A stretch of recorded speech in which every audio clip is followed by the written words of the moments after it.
අපි අද ආවේ කර්මාන්ත ඇමති සුනිල් හඳුන්නැති සහ සීනි සමාගමේ සභාපතිනි ප්‍රධාන විධායක නිලධාරීතුමිය සහ මෙහෙයුම් නිලධාරී ඊශාන් ධර්මරත්නට එරෙහිව අල්ලස් දූෂණයකට පැමිණිල්ලක් කරන්න.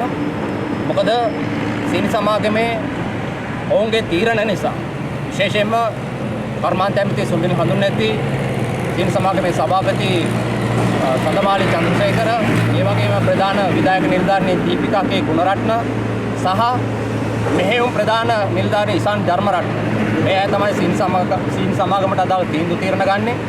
මේ අයගේ තීන්දුව తీරන නිසා රුපියල් මිලියන 771ක පාඩුවක් සිද්ධ වෙලා තියෙනවා සීනි සමාගමට.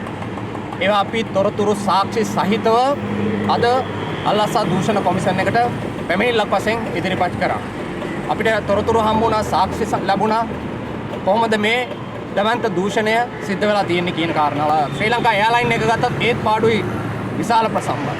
අද මේ ආණ්ඩුව හැම පැත්තකින්ම හැම ආයතනයක්ම පාඩු ලබන තත්ත්වයට පත් වෙලා තියෙනවා. විදුලි බල මණ්ඩලය ගත්තොත් ඒත් පාඩුයි බිලියන 13ක්. ගොවියන්ට, අල ගොවියන්ට, ලුණු ගොවියන්ට, වී ගොවියන්ට මේ හැමෝටම අලාභයක් පාඩුවක් ඇත්ත වශයෙන්ම සිද්ධ වෙලා තියෙනවා. අපිට පේනවා සීනි කර්මාන්ත ශාලාවේ දවන්ත පාඩුවක් මිලියන 771ක දවන්ත පාඩුවක් සිද්ධ වෙලා තියෙන ඇත්ත වශයෙන්ම සීනි අලෙවි කරගන්න බැරි වීම නිසා නෙවෙයි.